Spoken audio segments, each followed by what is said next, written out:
Bismillahirrahmanirrahim. Assalamualaikum warahmatullahi wabarakatuh, Pak Haji. Waalaikumsalam warahmatullahi wabarakatuh. Bagaimana kabarnya, Pak Haji? Sehat? Alhamdulillah sehat. Alhamdulillah. Bapak, saya ucapkan terima kasih Bapak sudah Sama-sama. meluangkan waktu untuk saya untuk belajar dari pengalaman Bapak.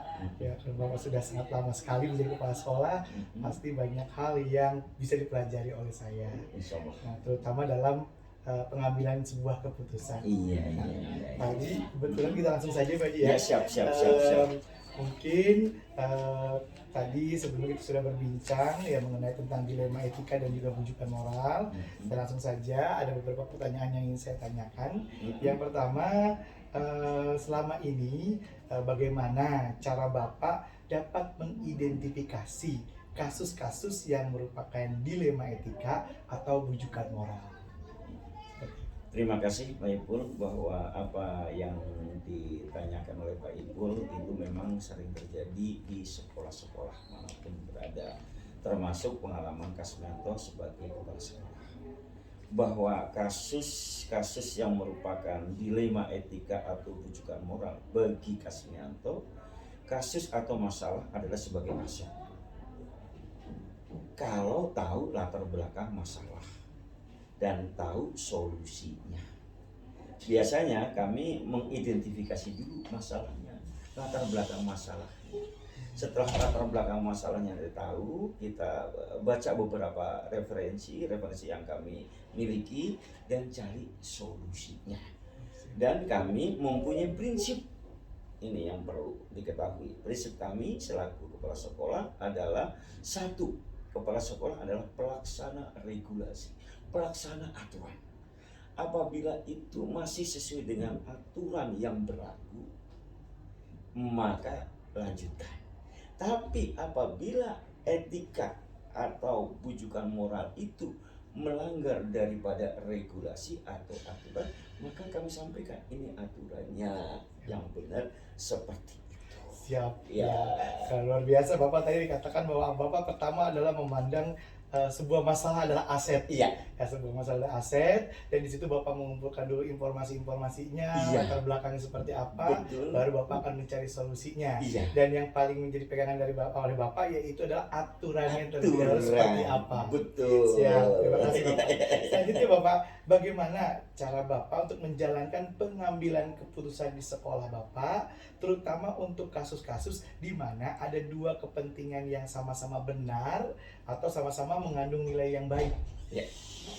Terima kasih. Memang dalam hal ini, dalam pengambilan keputusan itu ada dua dilema. Pasti ada sisi positif, ada sisi negatif. Karena hidup adalah choice, hidup adalah pilihan. Yang penting dalam pengambilan keputusan kami bersifat objektif, tidak bersifat subjektif.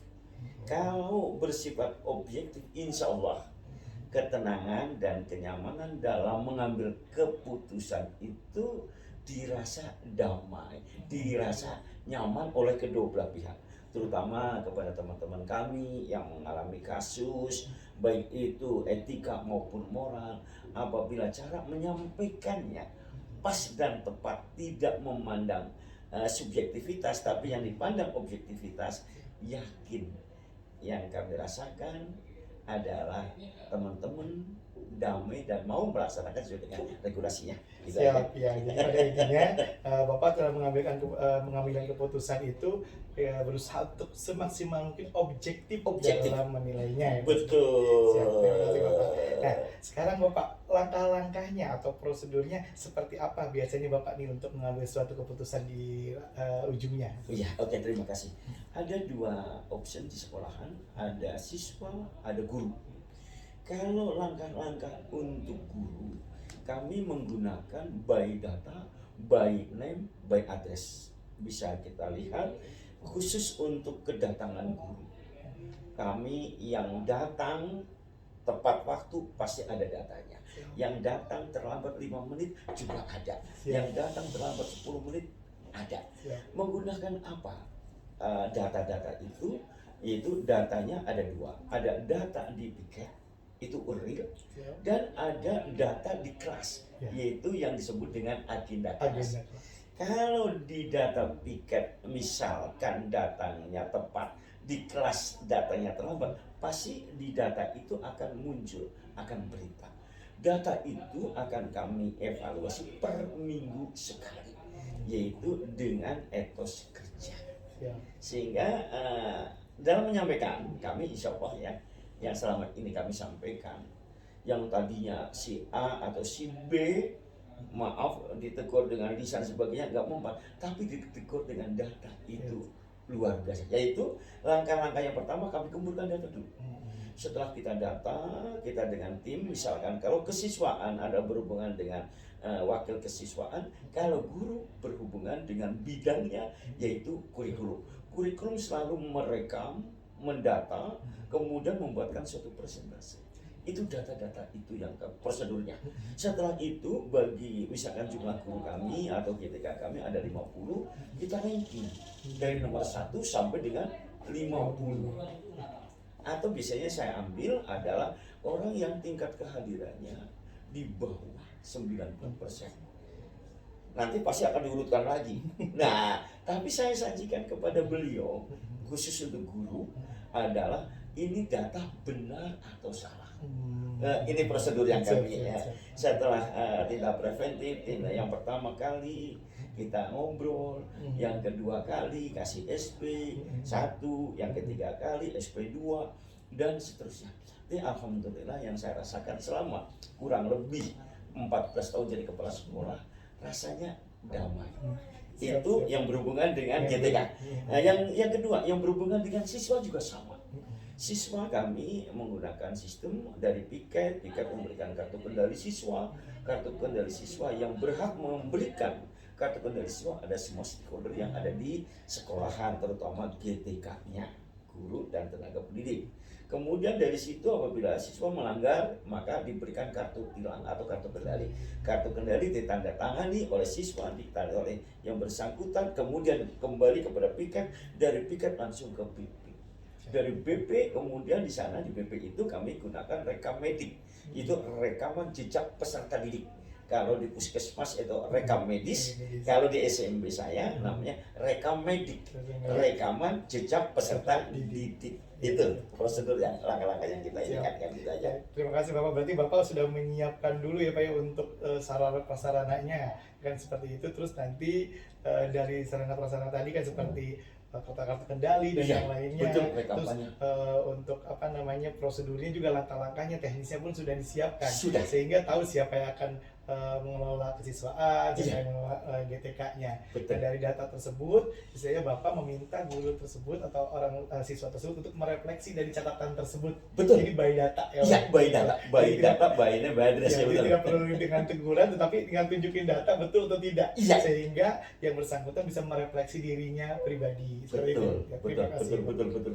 Ya, lanjut Bapak untuk selanjutnya di sini hal-hal apa saja yang selama ini yang Bapak anggap efektif dalam pengambilan keputusan kepada kasus-kasus dilema etika tersebut?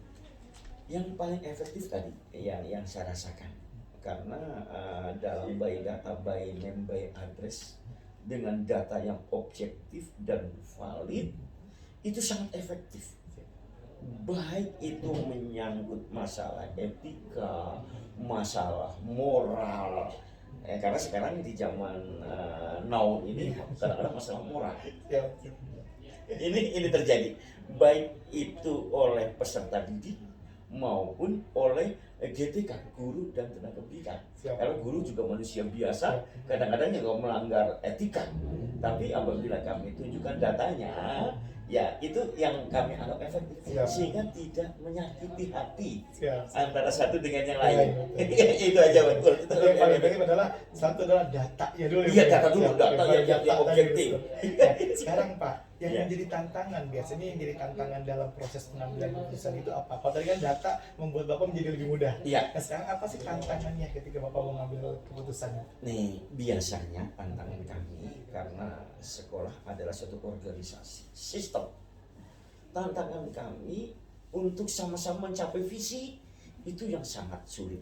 Karena namanya orang, baik itu siswa maupun guru, mempunyai pola pikir yang berbeda-beda. Tantangan kami untuk menyamakan pola. Pola apa? Yaitu untuk di sini kami punya visi adalah menjadikan siswa yang berprestasi, berkarakter, cerdas, terampil, beramal lingkungan, berakhlak mulia berdasarkan ajaran agama. Untuk menyamakan konsep itu yang tantangan kami yang sangat sulit. Kami punya konsep, bahkan punya strategi, yaitu K4S. Ayo sama-sama ada kemauan.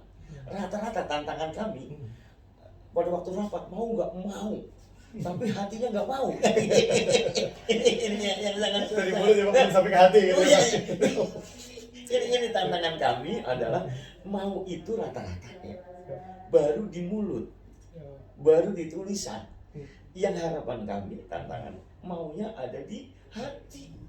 Jadi dengan kesadaran hatilah yang akan kami pacu.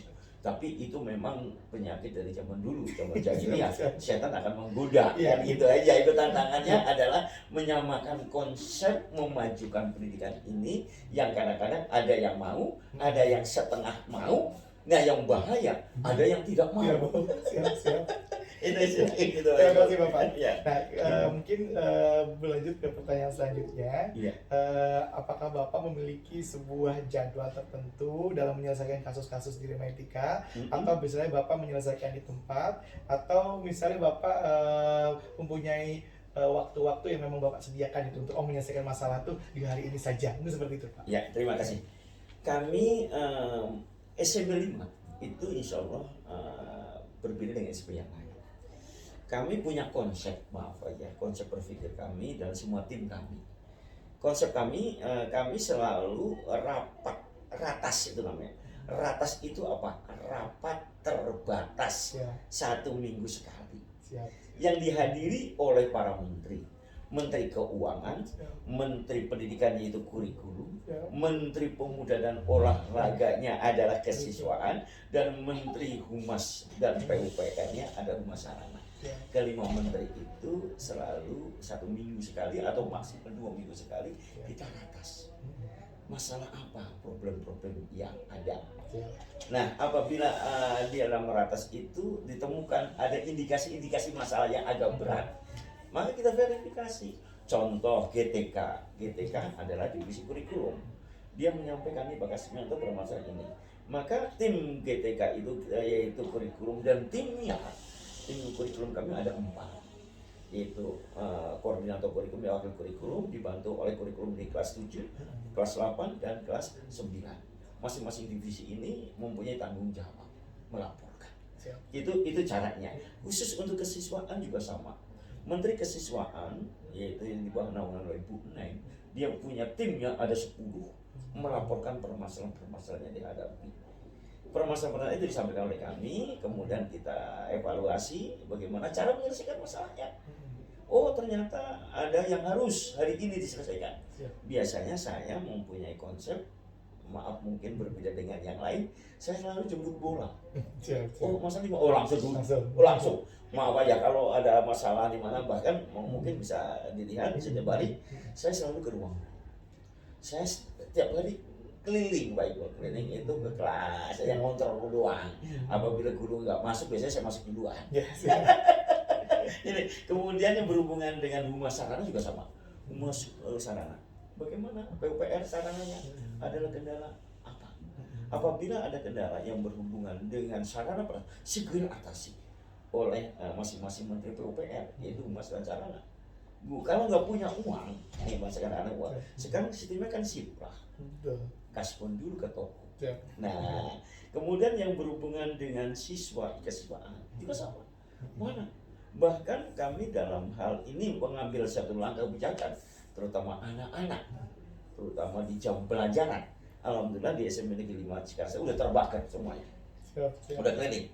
Pada waktu belum dipagar atau pintu 1000, pintunya ada nggak udah pagar. Itu anak kemana-mana. Sehingga kami biasanya saya langsung dalam pemecahan masalah, ada yang langsung turun, ada yang langsung dipanggil di ruangan ini. Ini langkahnya kami, dan yang kami rasakan tuh enak. Dengan anak juga, kalau dengan anak ya, saya pernah maaf ya, walaupun suara saya keras, tapi membentak saya. Kalau ada anak pinter, Maaf, calon pengusaha. Siap. Selalu begitu saya. Doa. Selalu saya bisa Doa. tanyain kepada anak-anak Siap. kalau ketemu Kasmianto, walaupun dia bandelnya minta ampun, Siap. calon pengusaha, tapi Iya. jangan sekarang, 20 tahun lagi. Siap, siap, siap. Ini untuk penanganan ke anak. Nah, kalau penanganan kepada guru yang bersifat pribadi bisa di ruang ini. Banyak teman-teman kita itu yang menganggap masalah itu beban. Ini yang berbahaya. Kalau masalah itu beban, maka berat di dalam hidup. Siap. Karena kalau saya kan masalah adalah aset. Aset. Karena harus tahu latar belakang masalah. Masalahnya. Misalkan kita nggak punya duit, latar belakangnya nggak kerja, Iya. banyak bon. Siap, siap, siap. Aja itu Pak Iqbal Siap, yang terima kasih, Bapak. gitu ya, silakan.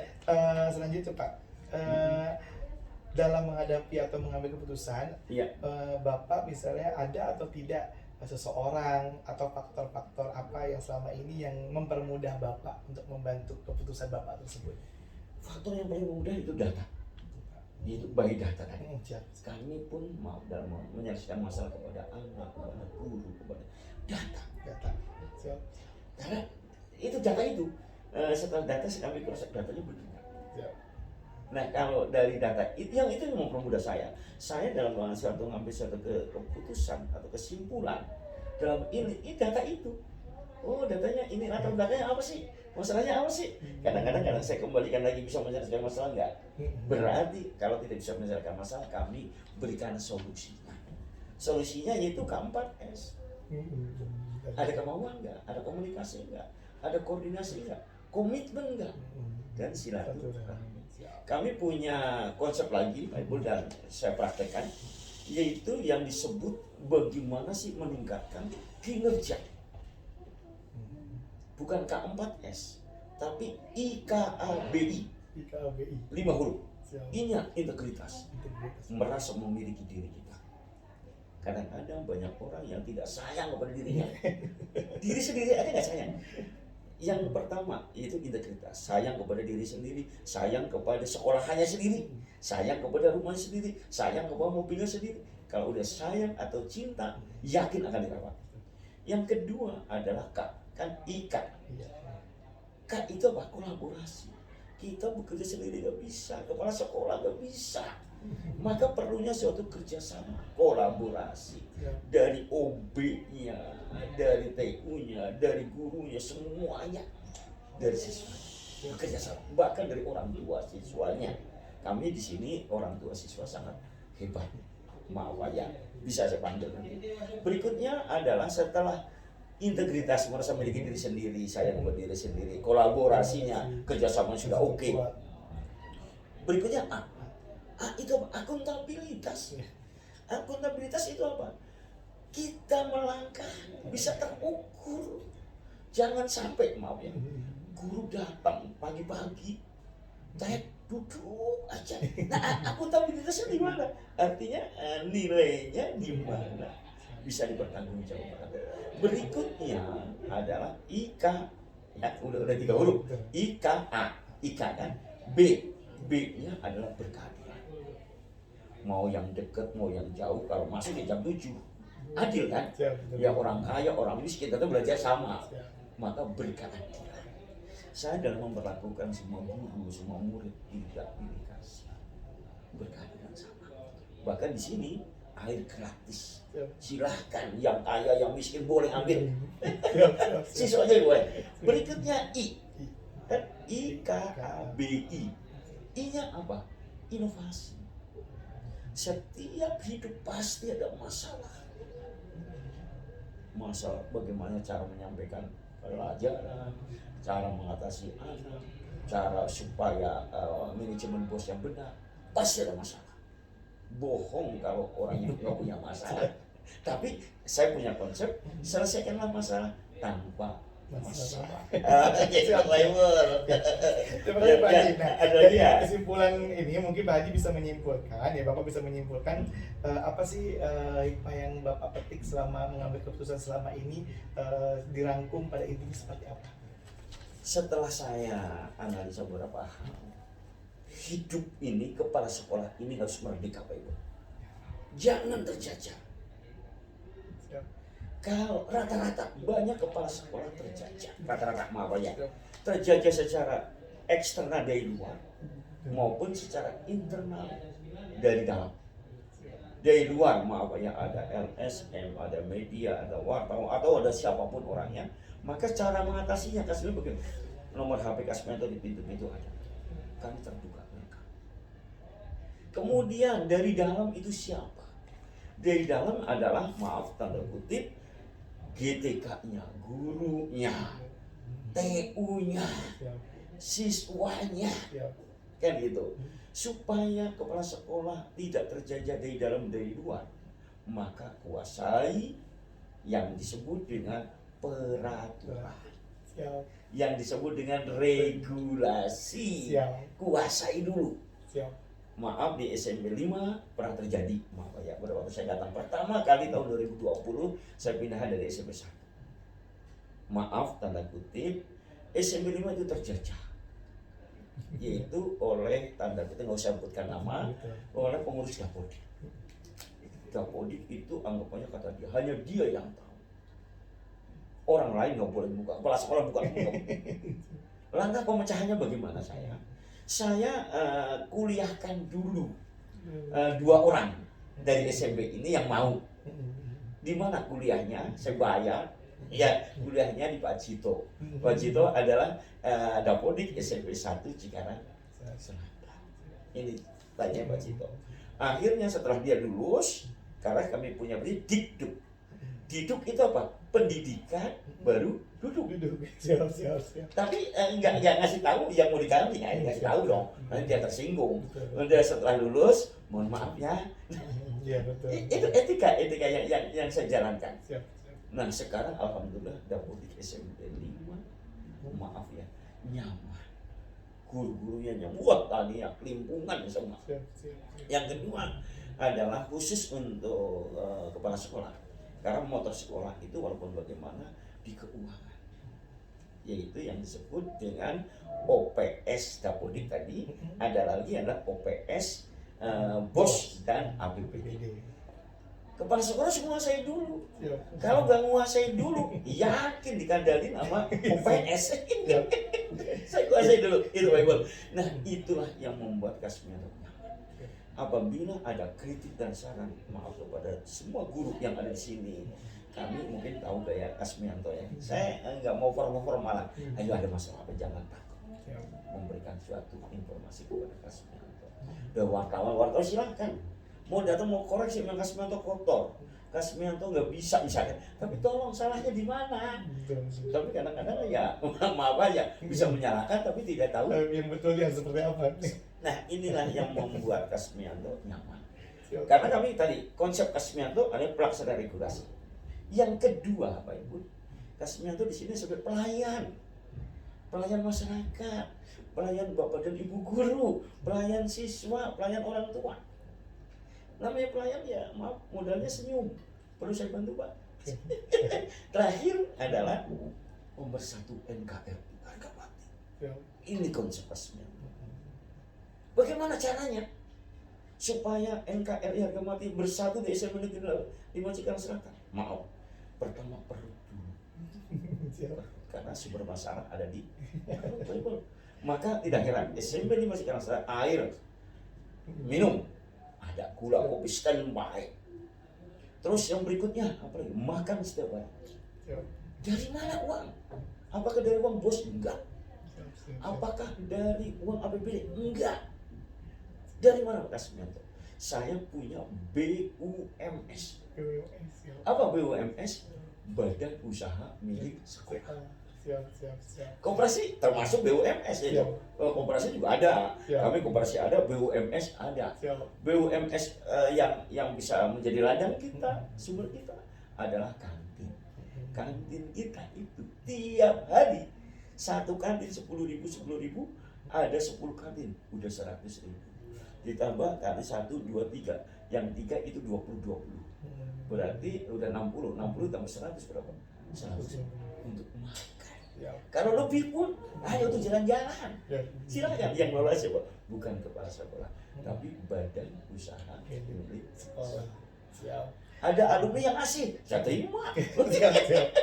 Ya pada intinya satu ya Pak ya, lihat aturannya tadi ya Pak, Iya. aturannya dilihat, terus juga kita menyadari bahwa kita adalah sebagai pelayan. Pelayan, Iya. betul. Yang ketiganya bagaimana kita bisa mempersatukan semuanya. Iya. Itu untuk istilahnya tips dari Bapak setelah Bapak selama ini memimpin, oh ini adalah intisarinya seperti itu ya Pak. Siap. Bapak terima kasih sekali wawancara yang luar biasa. Iya. Terima kasih waktunya. Iya. Mudah-mudahan ini menjadi ilmu untuk saya maupun teman-teman semuanya nanti. Amin, Ini. amin, amin. Dan Bapak juga sehat selalu dan Amin. juga sukses selalu. Terima kasih Pak Ibu. Sama-sama, Pak. Assalamualaikum warahmatullahi wabarakatuh. Waalaikumsalam warahmatullahi wabarakatuh. Semangat ya. Siap, ya, Pak. Iya.